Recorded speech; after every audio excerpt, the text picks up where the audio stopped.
Hi, I'm Erica, and I hope your week is off to a fantastic start.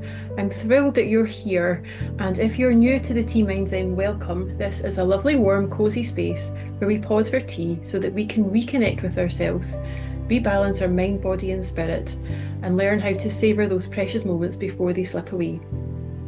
In each episode, we explore how something as simple as a cup of tea can be a gateway to mindfulness, mental fitness, and learning to be more present in the way that we live.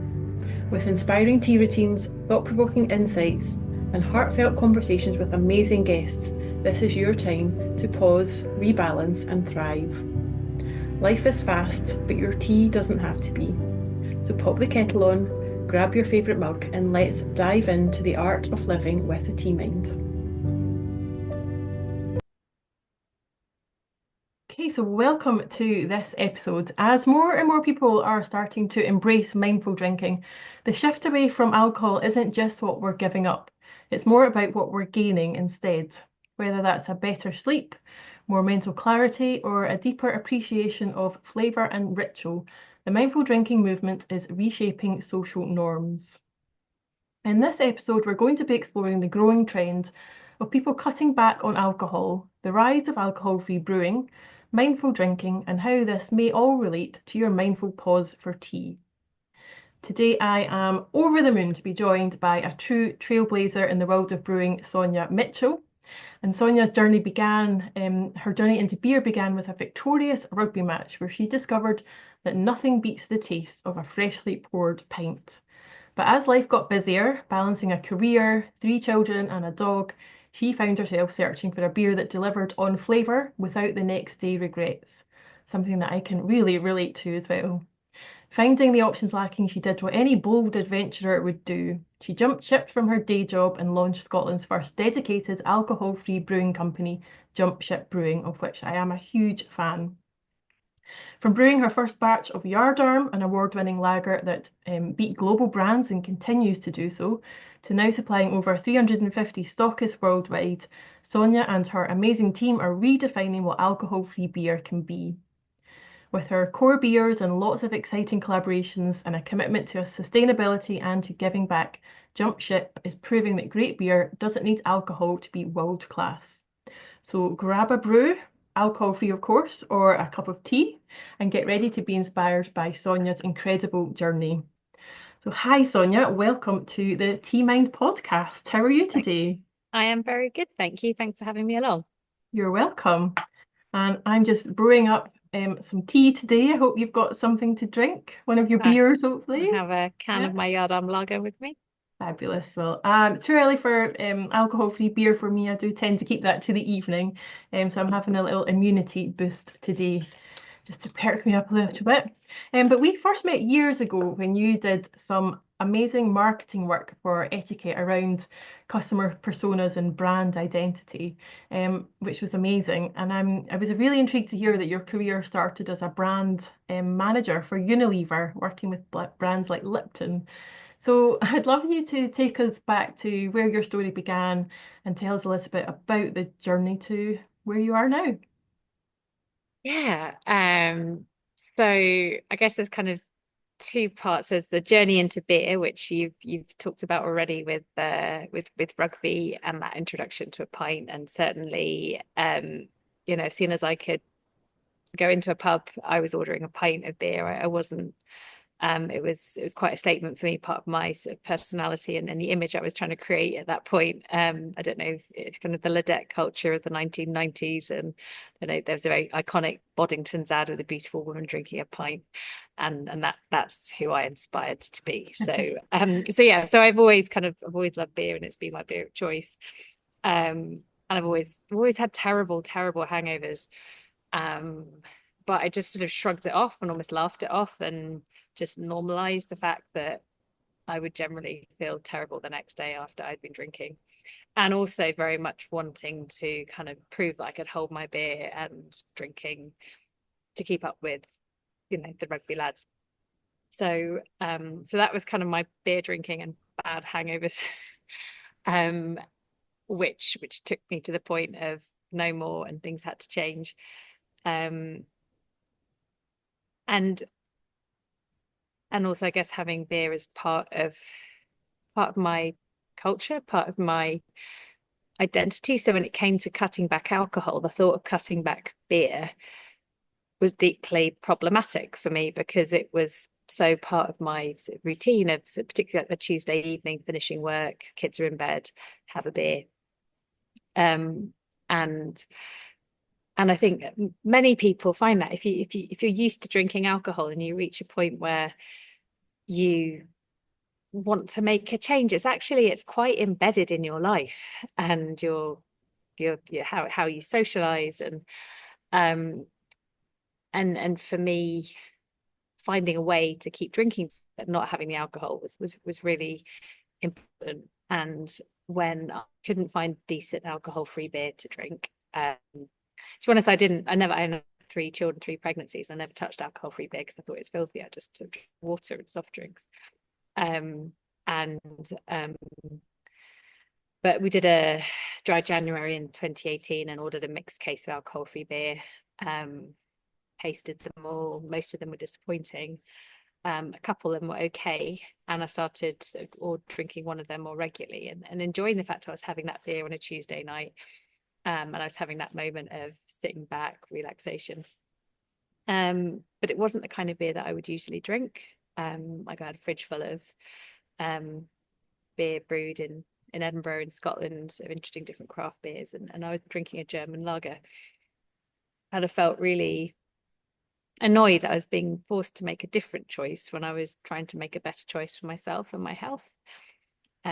So that kind of was the germ of, well, if no one else is doing it, why don't I? And I'm afraid I don't have a Scottish accent. I am from Kent originally, but I made Scotland my home 15 years ago now. And really fell in love with the food and drink scene here and felt really strongly about provenance. And again, it's like, well, I'm proud to have made Scotland my home. So why doesn't Scotland have a alcohol-free beer it can be proud of? So that was sort of my starting point. Um, and I guess I didn't have a background in beer or brewing or the drinks industry, so all of that was very new to me. But as you've mentioned, I did have some experience in brands, and I think that was partly where I kind of had confidence that at least I could nail part of the business. um, and yeah, so I left university with a history degree, and as I have discovered, brewing is really biochemistry and engineering. So my history degree wasn't going to get me very far, but I then went to Unilever to their grad scheme, which was a kind of brilliant training process. And there I learned about how you build a brand, how sort of a food, how you build food and drinks brands. And what I really loved there was I was managing brands that were part of people's everyday lives. So kind of going into supermarkets and see people pick uh, it was Lipton chai tea. I tried to launch a green tea into the UK, so a bit ahead of the curve.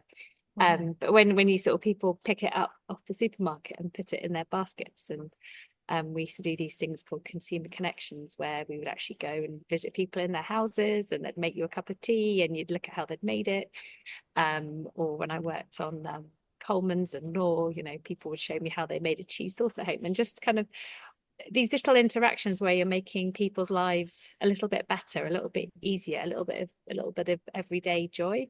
Hmm. And I loved that, and I think that was something that I kind of have always found food and drink businesses fascinating. And I think working with Etika I found really inspiring.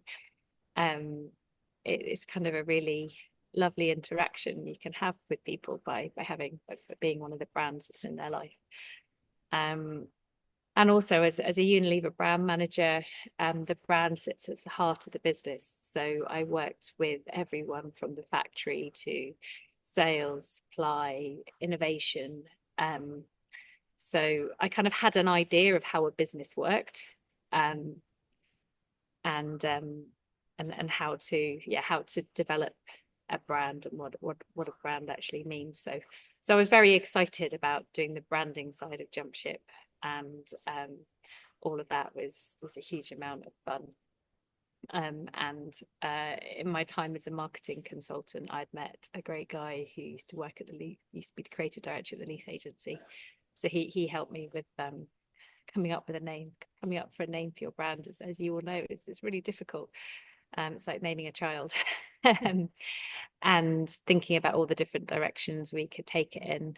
But we decided with Jump Ship to go for something that was personal to me, because obviously you can probably hear it in my voice. This is like a massive passion project for me. And so putting me into the brand made sense. And I like sailing. So Jump Ship, and then the beer names and things like Yard Arm and Jack Staff and things like that. But also I wanted something that was an invitation, because there was still a real hesitancy about trying an alcohol-free beer, because previously the quality had been so bad. So I wanted something that was like an invitation to sort of jump ship, make a change, take a step away from mainstream drinking culture and what you're used to, and then try something different. So so that sort of that side of it was really fun. And I think the huge leap into the unknown was really about how I was going to get the beer made.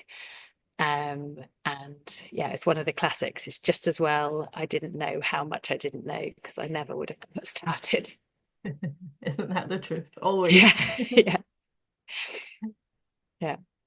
Wow, that's Um, incredible so far. Yeah. I love the name, and I just think how it integrates into the whole of the brand and all the different beer names as well. It's just incredible. And yeah, there's so much nuance to it, like jumping ship into the unknown. Yeah, it's just incredible.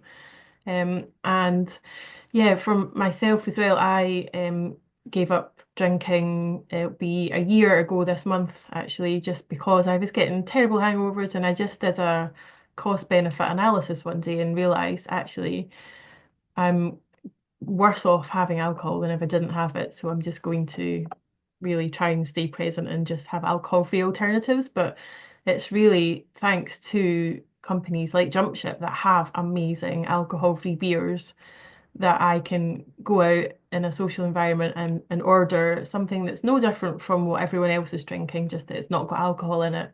But I can still have that social experience, that interaction.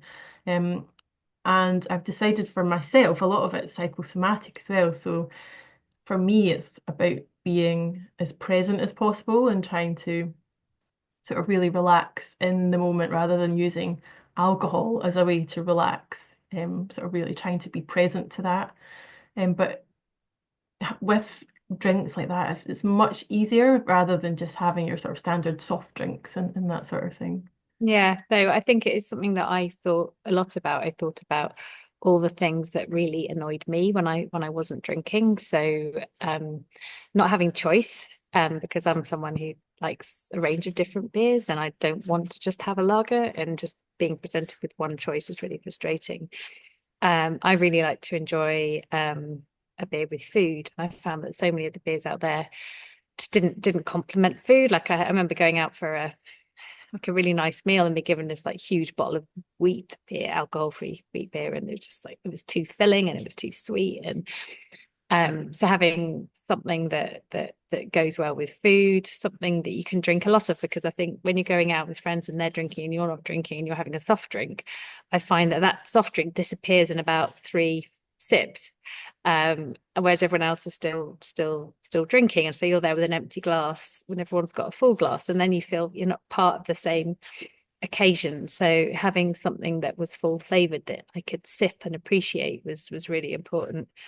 And also something that I could drink throughout the evening, because I found that some alcohol-free drinks just like the aftertaste got me after a while. It starts to get a bit chewy or a bit cardboardy, or it's something that's so packed full of sugar or gas that it's just uncomfortable and unpleasant to drink too much of it. So yeah, that was kind of all the things I thought about, just how to make people feel really included when they're not drinking, and having it, and even down to the can design. I wanted something that was interesting, that was kind of eye-catching, and people go, oh, what are you drinking? Because previously, like drinking a non-alcoholic beer being almost like a shameful thing when you sort of try and hide the label. But for me, beer is part of discovery, and so I want to talk to people about what I'm drinking. I want to know what they're drinking. I want to taste it, you know. So bringing all of that into the brand and into the type, the quality of the beer that we develop is really important. Yeah, it's just amazing how you've clearly thought about every single aspect of your business and the brand. And yeah, it's fascinating. I'd love to know more about how you actually, because I know you've got your own, you've taken the plunge, jumped ship and got your own factory recently as well. So yeah, I'd love to hear more about that. Yeah, so when I started Jump Ship, the dream was always to have our own brewery, but it was a step too far at the beginning when I kind of didn't know if people were going to like the beer, if they were going to drink the beer. Um, and obviously setting up a brewery is a lot of money.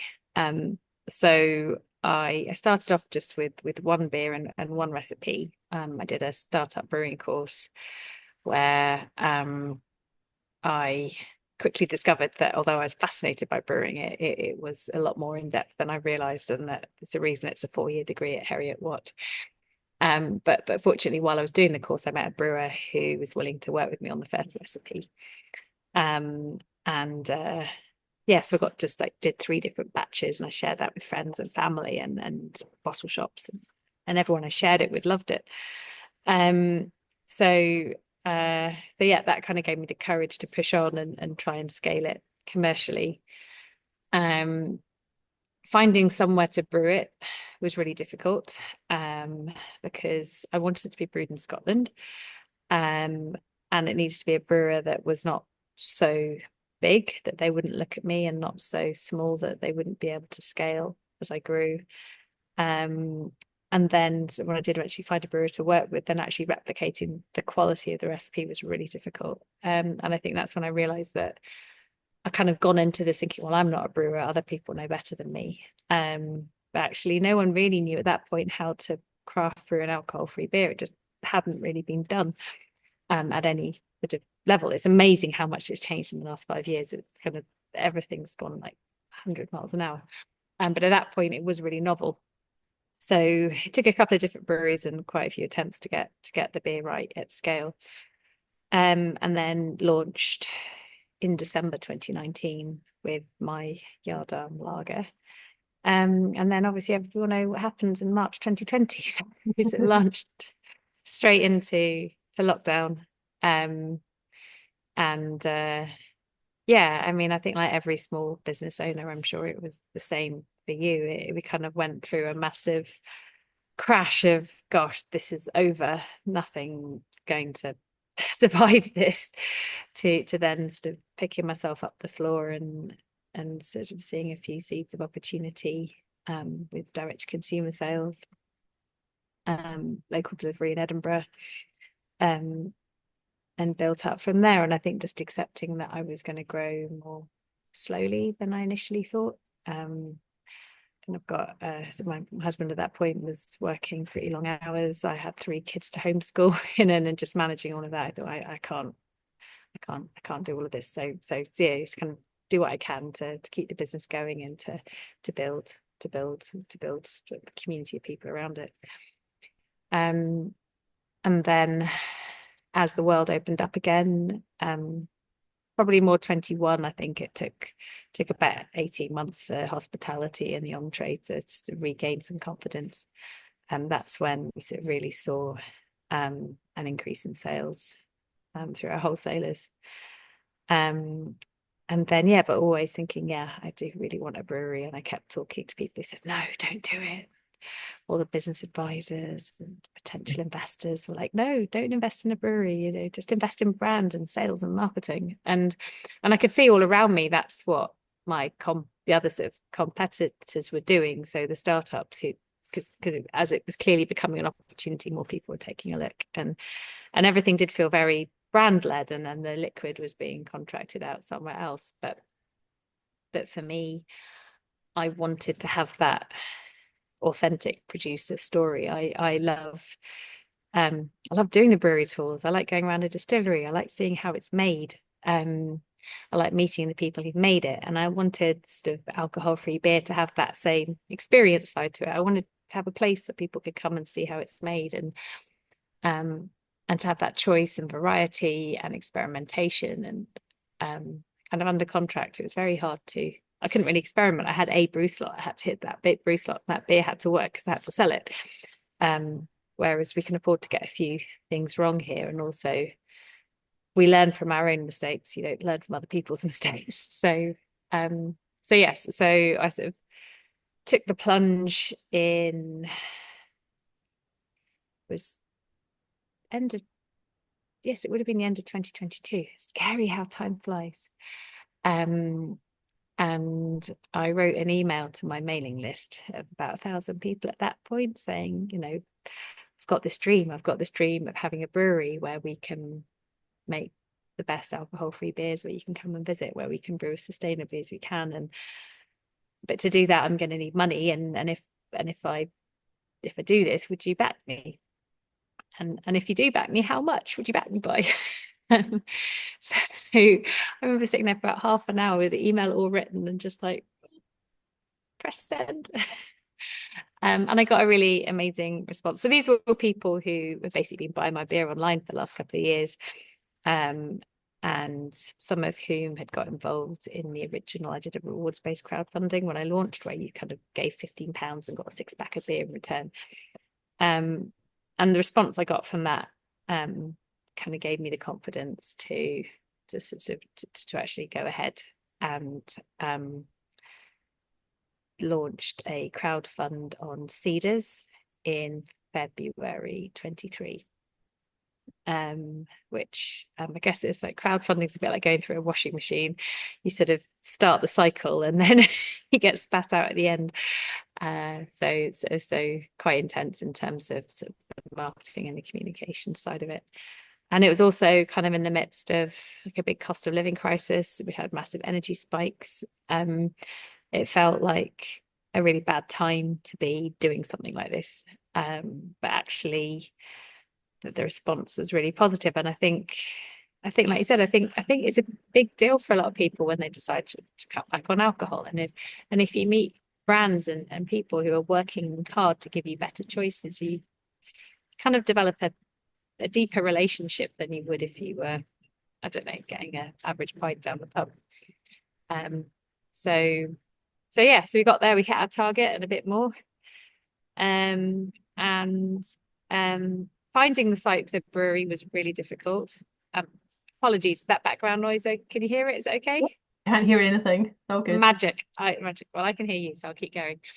But yeah, finding the site for the brewery was really difficult. Initially, I wanted to be in Edinburgh because that's where I'm based and where I started it all. But trying to find industrial space there was really difficult and it's really expensive. And I just happened to meet someone who knew someone who had a farm out in Midlothian who was developing these business units out of old farmsteadings. And I came down to take a look and it was just perfect. So it's kind of a really lovely community. I think there's 13 different businesses down here. Another micro brewer, coffee roaster, a lady, the skincare botanicals business. There's a florist collective. So just lots of interesting people and really beautiful countryside. And I think actually it makes a massive difference to me personally, being able to go and walk out in nature every day. Just being able to rest my eyes on hills and trees helps me kind of cope with the everyday challenges. And the other amazing thing is when I was looking around the unit, which is kind of a big square barn. It's not beautiful. We're on the less pretty bit. We're not in the nice picturesque courtyard. We're in the old grain store. There was a shed next door. I'm like, what's in that shed? And he's like, oh, that's the biomass boiler. It's like, what? It's like, it's an enormous, great big biomass boiler just through the floor, which the landlord built to power the drain dryers during harvest time.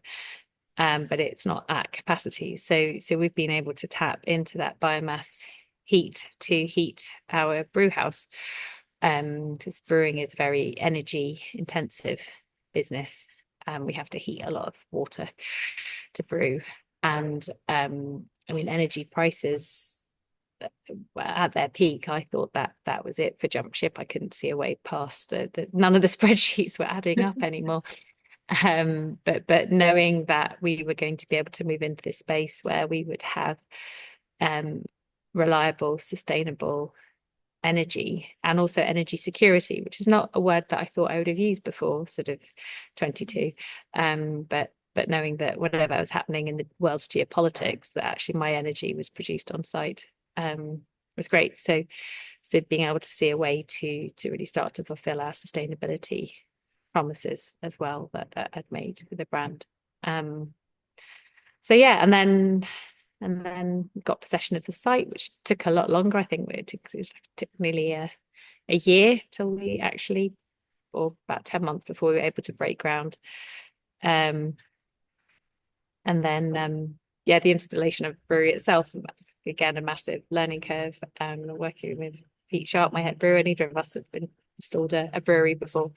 So that was a lot of learning as well. At the same time, we were running out of beer because we thought we'd be brewing already by now. So we'd sort of cut back on our contract stocks. But we got there. And so it was January the 12th last year when we brewed our first batch of beer on site. And I've kind of lost track of how much we brewed since then. But we're actually now at capacity and having to get more tanks in, which is a good sign. That's fantastic. Wow. Gosh, there's so much there I'd love to pick up on. It's just such an incredible story. And yeah, great timing to have found a biomass boiler. I really wish Yes. I had found one of them because yeah, energy security is certainly not something to be overrated or Mm-mm. underestimated. And yeah, the whole energy debacle is one of the main reasons, I guess, well, quite instrumental in why I closed we had a tea room in the centre of Edinburgh, just because I didn't have any security and it was just unsustainable. You couldn't, it was going from like really high, it was just awful, awful Yeah, timing. and You there's can't run a nothing business like that. you can't. I mean, I was phoning up utility companies because at that point, I thought we'd need a new energy contract when we moved into the brewery, and I was being quoted like £1 a kilowatt hour. And I built my business plan around about 9 pence a kilowatt hour. So it just did not work up. And then, it rippled through the cost of grain, the cost of hops, the cost of deliveries, cost of cardboard, just everything Yeah, going up. And it's still, I mean, it's still tough. Like it's not, there's a lot of economic uncertainty in the world. I mean, we've just seen a whole load of tariffs being clamped down. We don't do a huge amount of export, but we have done, and it's yeah, you've got to sort of work out what you can control and focus on that, and sort of try and plan for what you can't control the best you can. yes. That's interesting you say that. That's been my mantra for the past 2 weeks, just focusing on what you can control, and letting go of things that you can't. And yeah, being wise enough to know the difference. Yeah, It's yeah, indeed. so important. Yeah. And I think also reminding myself why one of the reasons I started a business, because I felt like as a business you have a voice and you can have an impact on the area where you operate, on your supply chain, on your employees, on your customers, on the people who work your beer. And I think when so much in the world feels quite scary and unkind, to be able to think, okay, well, what can we do ourselves in the bits that we directly impact to make that little bit a little bit better? And maybe that's all I can do in my life. But if I made that little bit a little bit better, then that's much, that's not a bad outcome. Definitely. Well, I think that shows, and yeah, it's paying off as well. I'm interested in as well in sort of hearing about your journey. There seems to be lots of moments, lots of sort of serendipitous moments where you've come across the right person or the right thing at the right time. How much do you believe in sort of fate or just things happening and working out the way they're meant to work out? Um, I think it plays a part in it. I think for me it's about people and creating opportunities for things to happen, and they won't always happen and they certainly won't always work out. But it if I'm it's like that party where I met that person. I really didn't want to go that night. was like, oh, it's just going to be a load of boring people and I'm tired and I have to get dressed up. But you never know who you're going to meet. And as it turned out, and sometimes it's the person that you don't think is going to be like, there's a good reason to talk to them, or you just, it's connections, and you talk to someone who knows someone, and then things happen. Um, and so, I will push things out, and I will go to that conference in London, and I will go to that networking event, and I will reply to that email, because that's how things happen. You obviously got to put a guardrail around that as well, because if I took up every invitation, I'd be exhausted and burnt out. Um, but I think it's keeping moving, keeping momentum, because I think when you have momentum, then things will happen, even if I can't say yet how they're going to happen or why they're going to happen. If I'm putting enough things into play, then something will come off. So I don't know if that's so I think serendipity is part of it, but I think you kind of have work to have those situations where it could happen. And sometimes it happens and sometimes it doesn't, but you need to get out there and try different things, even if sometimes you think, oh, that's probably, maybe I shouldn't, or yeah. Yeah, Um, that's very good advice. yeah. And I And think I'm not a great one for reading business books, and I sometimes find that whole world of business sort of advice. This is, I'm someone who was a consultant, so a little bit overwhelming. But I like people, and I find people interesting. So meeting people and listening to their stories, and I feel you can learn so much that way. Just because I think every problem I've experienced as a business owner, I'm sure someone's experienced it already. very true. And what do you do yourself because you must have a very stressful life with all you've got going on and family and everything else as well. What do you do to look after yourself or yeah, to work on yourself? Um, it's really difficult, but I am really aware of how hard it is to start and run a business. And the worst thing that could happen is that I fall apart, because then everything falls apart. And I want to come home at the end of the day to my family and have something left in the tank for them, to meet them with the days that they've had, and be present for them. So I think as a working parent, as a mother and an entrepreneur, it's a lot. Um, so I think I'm trying to, and I wouldn't say I've solved it. I'm trying to sort of listen to myself, like what gives me energy and what takes away energy, and making sure that I'm getting enough energy back in for the energy that's going out. So um just sitting down and playing a game of cards with my daughter, just for 15-20 minutes or something like that, but just not worrying about the washing that hasn't been done, or the washing up, or um and I think just having enough time at home to potter. um I've got some chickens now. I have to say, I really love having my chickens in the back garden and going out and talking to them and collecting the eggs. And I'm sure an urban fox will probably do some damage at some point, but actually that takes me out in the garden every 10 minutes in the morning before, and I enjoy that time in the garden.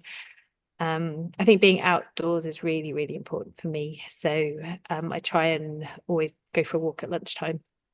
And if I'm walking around the brewery, I'm walking through open farmland, I'm probably going to see some hares, some deer, a buzzard flying overhead. Just taking a bit of time to stop, and there's a big flock of field fares in the field, a sort of a species of bird like a large thrush, and I haven't seen them before, so just watching them for a bit.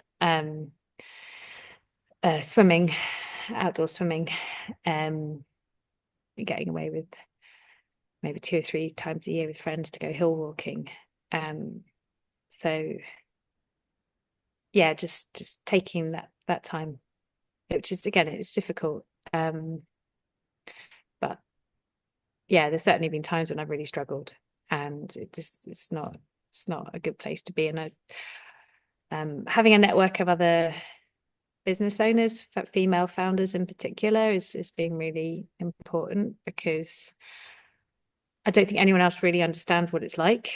And I always quite find from the outside, people are like, oh wow, you've done this and it's amazing. And it's like, well, yes, it is amazing, but it doesn't often feel like that on the inside. And so being able to talk to other people who's just like, oh yeah, that was really awful and that was really difficult. And have you thought about doing it that way? Or, I missed school pickup and I felt awful about that. And I think having a sort of a peer group who really sort of understand where I'm coming from is important, and where I can kind of be vulnerable.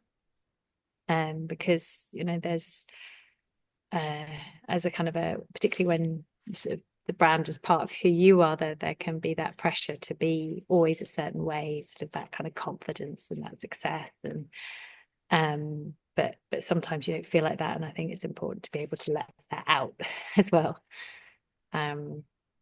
So yeah, I haven't really, I don't know, maybe some of what I'm talking about is mindfulness. I would like to do more sort of practicing mindfulness and meditation. I've not really done much of that, but I've bizarrely felt just reading about it quite reassuring, knowing that there are more techniques and things that I could be doing that will help to just slow things down, because it can always speed up. And how much do you see the alcohol-free movement as being sort of linked to mindful drinking and slowing down? Yeah, there's a really sort of a big part of it. I think when you've taken away the alcohol, then you're drinking the drink for the flavor and the experience. So I think you appreciate it more. So when I'm drinking an alcohol-free beer, I'm really just tasting the grain and the hops and the character of the beer. I'm not just, I need the alcohol. Um, and I've quite, I started drinking a few more sort of like a sort of spritz style non-alcoholic drinks I found quite good. And you can kind of cut the slice of orange and get the iced glass and the ice. And I think kind of recognizing the occasion when you want a drink and respecting that occasion, just not with alcohol, I think is really enjoyable. And I think you then sort of really begin to realize, as you've been saying, that, well, actually, what was the alcohol giving me here? Because I've got everything I wanted from that occasion without it. And I'm waking up without a hangover. So I think like majority of people who drink my beer still drink alcohol. They're just moderating and drinking less of it and drinking it more mindfully. So I think there's quite a few people now who go out and they'll be mixing non-alcoholic and alcoholic drinks. It's not the evening isn't about going out and getting drunk, but you might want to start the evening with a really nice cocktail and then have a non-alcoholic beer. It's sort of just having the quality but not the quantity. Yeah, I mean, it's just amazing to have so much variety now. And it's interesting you're talking about spritzers, because I use cold brew tea quite a lot and make it into non-alcoholic spritzers. But even beer spritzers as well work really well with a nice like white tea or an oolong or something like that. And just top it with a little bit of non-alcoholic beer. So there's just so much variety there. Oh well, I've never thought of trying that, but that sounds delicious. We need to put our heads together, come up with Yeah, a nice collaboration, I think. absolutely. Um, yeah, and I think then just that thinking, and I think when I'm talking to people who you come into it as a point of I'm giving up, I'm stopping, and then you realize you're actually starting something new and you're gaining so much more, and there's a whole new world out there, and that actually going out and dancing when you're sober is maybe just as fun or more fun. It's a really exciting space to be working in, and I love hearing the stories that people tell about how alcohol-free beer has really made a difference. because it's kind of given them this new sense of discovery that they thought they weren't going to have. They thought, and it's given them confidence to go out when they weren't drinking, and actually to be just about as nerdy about beer as they ever were before, just realizing that the ABV is not what it's all about. Mhm. Yeah, no, super interesting. And what's your vision for Jump Ship for the next, say, 5 years, 10 years? Um, I'd like to continue to grow the business. There's kind of more changes in the brewery to increase our production. I'd like to be available in more places. We're still sort of a little jewel tucked away in Scotland. I'd like to be better known across the UK. I think to have more beer on draft.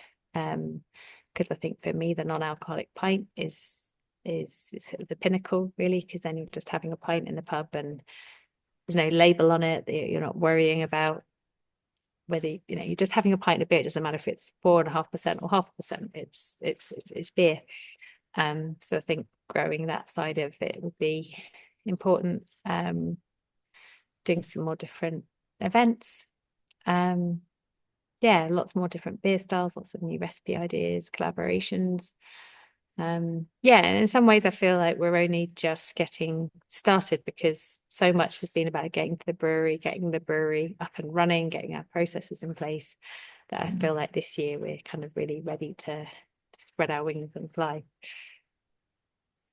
I'm just amazed at how you have so much drive and passion and tenacity, and just sort of strengthen your conviction as well. I wonder where all that comes from. Where does that drive and determination come from? I don't know. Someone said to me quite early on that I was very stubborn, and I kind of thought, yeah, I am actually. I don't know where that comes from. I think my mum is very stubborn. Um, but I don't know. I just don't. I like to see something through. I don't like to give up on something. Um, and I think I really love the beer. I love the product. I love drinking it, and I love seeing more people drink it. And I think that's what sort of pushes me on. And I love coming into work. And I think it's such a privilege to be doing this, that I'm kind of going to do everything I can to make sure that we can continue to do it. Yeah, it's clear your passion and commitment shines through, and I'm sure you'll be fantastic for the next however many years you're brewing beer. So I can't wait to see what comes next. Thank Um, you.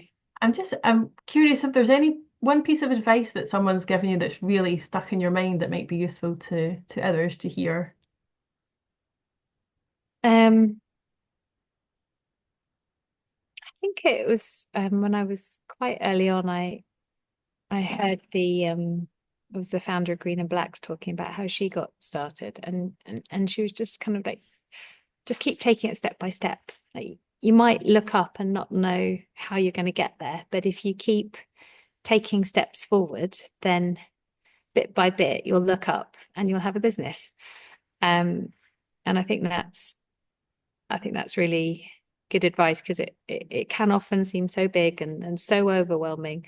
So just break off the next small piece in front of you, and if you keep working through it, you'll get there. Very good advice. And remember to enjoy it, which you're clearly doing, which shines through. It's not about the Oh, destination, is it, at the end of the day? I'm very bad at looking back at how far I've come. Having these kind of conversations is very good for me, because I'm always looking at the mountain ahead and not how far I climbed. Yes, I Um, think that's the curse of the entrepreneur, but I think it is, yeah. you take a moment while you're having your beer tonight to just look back at everything you've achieved from the past, is it 6 years now? 5, Five, nearly six. yeah. Yeah. And yeah, it's just an incredible achievement, remarkable. And yeah, I can't wait to hear and see where you go to next. And I look forward to continuing to drink your beers, and look forward to some of your new limited edition ones coming soon. Thank you. I know you've got a time schedule today, so as we draw this to a close, I'm curious if there's one sort of routine or ritual that you'd recommend people to try just in the 3 minutes that they're either brewing their tea or taking a mindful drinking pause this week. What would that one little routine be? Um, I think for me, I like to sort of visualize memories of times. So when things are feeling frightening or overwhelming, I like to take myself back to a place where I felt really strong and confident and happy. And I really put myself back in that moment. So for me, it's 15 years ago, my husband and I did a 6 month sailing trip on a small boat in the Western Mediterranean. And we hit some big seas and some stormy times and was quite frightened at some point, but we kind of grew stronger and more experienced as we went. And there was sort of like, I think we're about 4 months into it, sailing up the east coast of Sardinia in some quite strong winds. And it was this beautiful sunny day. The east coast of Sardinia is very mountainous. So on my left side, there were these kind of big wall of mountains, and I could see a gap in the head and in the mountains. And I knew that when I hit that gap, the boat was going to get hit by a really strong gust of wind. Um, but I felt really excited because I knew what I was doing, that I was in control of the boat. I loved that I could read the land and the sea and the conditions and know what was about to happen to me. And all of that experience and confidence that I had grown in the last few months had taken to me at that point of being in a moment of quite a lot of big weather around me, but it just being really exciting rather than overwhelming. And that sense of sort of pure exhilaration as the wind hit and as the wave hit me in the face. And so kind of when I bring myself back to that moment and think through everything in terms of the sound and the touch and the taste, and I feel that I'm stronger than I think I am, and I have it within me to deal with what I have to deal with today. I think that's, yes, an incredible piece of advice. And I'm a huge believer in visualizing as well, or mentally rehearsing something, which is something we work on in the T mind system a lot. It all ties into the wood element, which is about spring and taking action. So if you're, yeah, trying to achieve something, you've got a particular goal in mind, we work together and sort of really mentally rehearse that. But much like you say about that experience sailing, it's using all your senses and noticing how you feel in your body and transposing something that's happened that's gone really, really well in the past and sort of transposing that onto what's going to happen in the future so that it's already happened, because your mind doesn't really know the difference. So yeah, it sounds very similar and so, so powerful. So yeah, thank you. I would encourage people listening or watching to do that today and this week as you're having a little mindful drinking moment. Just take yourself back to a time when you felt either really strong, really good, really happy, whatever emotion you want to be feeling, and just see what you saw at that time and hear the sounds and really notice where you feel it in your body, and just take yourself back there using all your senses. It's just incredible. And yeah, notice that you can go back to that and tap into those feelings whenever you need to. So yeah, it's interesting you use the sailing analogy. That's something that comes up for me quite a lot because I grew up sailing on the west coast of Scotland when I was younger, and I have a really clear visualization of me sailing in a yacht with a team of people, and we've got a big spinnaker up, and it's the wind's strong, but we're just floating along in this beautiful sunny day with a lovely blue spinnaker and the blue sky and the sounds, and yeah, everything's just flowing the way it's meant to. So yeah, Yeah, yeah, great feeling. in interesting. So yeah, if you can't get on a boat, visualize it. Indeed, indeed. But yes, Um, thank you so much. This has been, I feel like we've only just tapped the surface. There's so much more to chat about, and the whole non-alcoholic market and brewing and everything is just such a huge topic. It'd be worth further exploration, definitely. And I can't wait to try even more of your beers, and we should definitely get together and collaborate, see how we can bring jump ship and etiquette together somehow. That would be great. that would be excellent. Cool. All right. Well, thank you so much for having me along today and giving me a Thank chance to look down the mountain. Fantastic. Well, you should be very proud. Thank you so much for coming on the T Mind podcast. You're welcome. Thank you. I really hope you enjoyed this episode, and I encourage you to consider one idea that you could take forward into your own life today. If you found this useful, please share so that we can bring more people along on this T-Mind journey with us.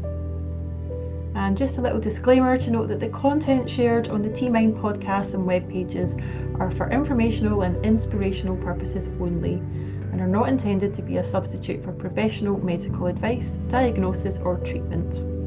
Always seek the advice of your doctor or qualified healthcare professional with any questions that you may have regarding your health or a medical condition. Never disregard professional medical advice or delay seeking it because of something you've heard on this podcast. The host and contributors of the T-Mind podcast disclaim any liability for decisions made based on the information provided. Always consult a professional for your individual needs.